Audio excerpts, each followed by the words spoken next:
He's someone we've looked to figure out why he's so good. For me, Nathan Outteridge was an Olympic gold medalist and just an all-round legend. It was very obvious that he was exceptionally talented. It's been a bit of a journey, that's for sure. The grand final is on, and it is Japan on the top end of the course. Outteridge very late to manoeuvre, and he's collided with the US crew. Craig, are they going to take their penalty? Shut up, Nathan. Mate, that's a call. Oh, Outteridge, and oh my lord, no! The British crew have crashed, they had no rights there. It's Japan SailGP that gets the big victory. We did it!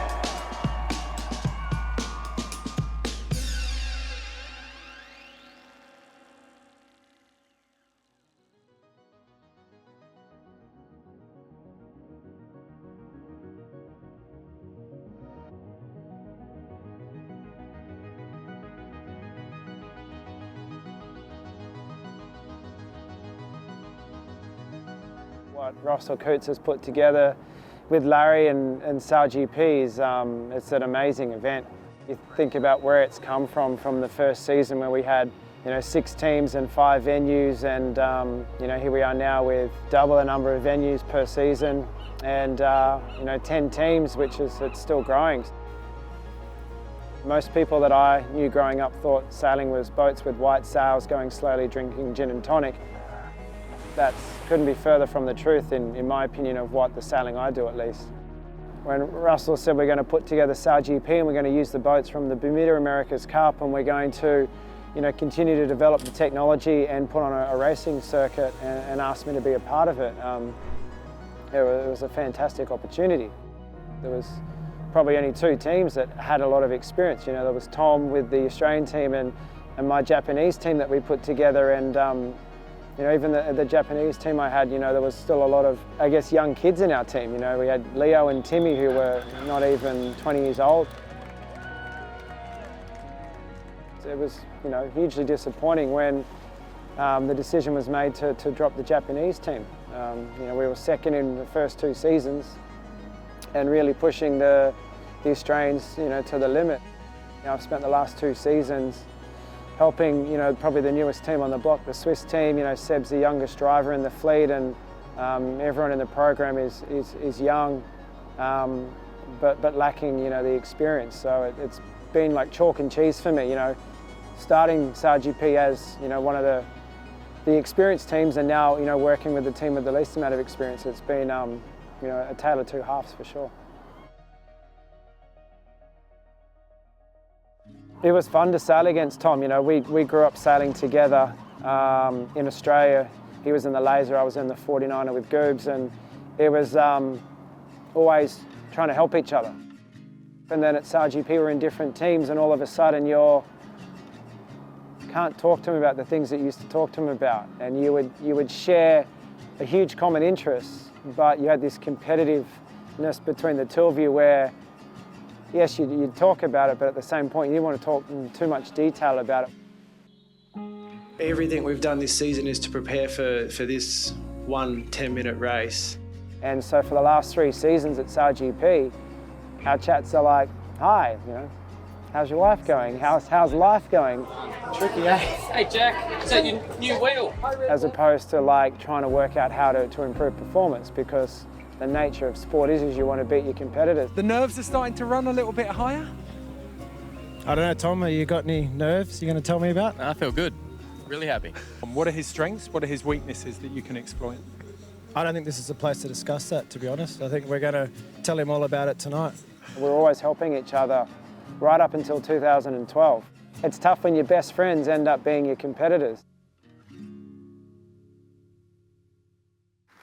And 2-time Olympic medalist Nathan Outteridge of Switzerland.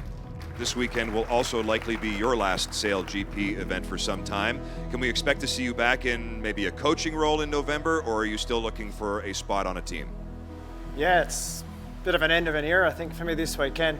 I've been pretty much at every event since the beginning, and nothing really lined up for next season, so I've made the decision to buy a cruising boat with my family and go cruising for a year, and I'll be watching very closely. Hopefully in the future I can be back driving a boat, but when you stare down the barrel of not having a drive for next season, it's tough.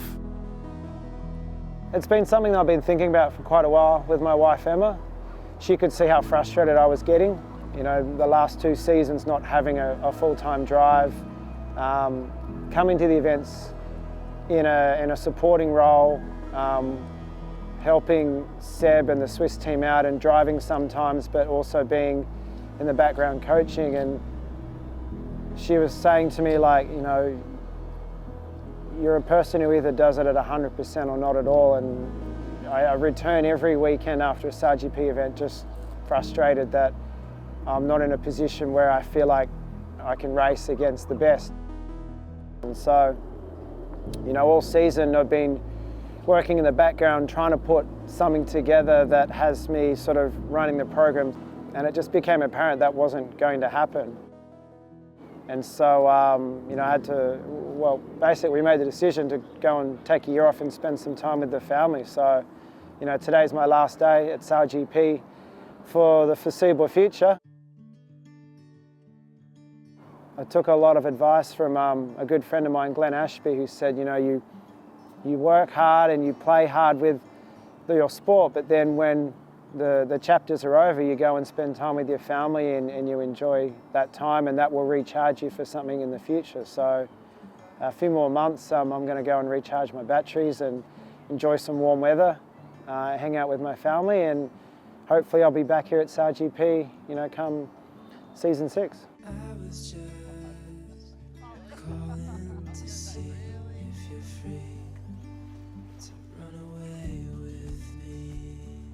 It's incredible what's been created here. You know, the racing is unbelievable. How fast it's growing is great, and it's honestly very tough to know that I'm not going to be here next season. You know, it's going through this incredible growth. You know, I was the first person to test and commission the SailGP F50. I was there from the beginning in New Zealand through the whole testing process. Was there for the first few seasons with the Japanese team, and to see it now at the level where I knew it was going to get to, but know that I don't have a drive and I'm not here, is something that's just taken me a while to process. There's lots of new teams coming in with a lot of sailors who don't have, you know, the same level of experience, but you know, I guess it's not meant to be at the moment, and hopefully I can go and win the America's Cup, take a bit of a break, and put something together for season 6.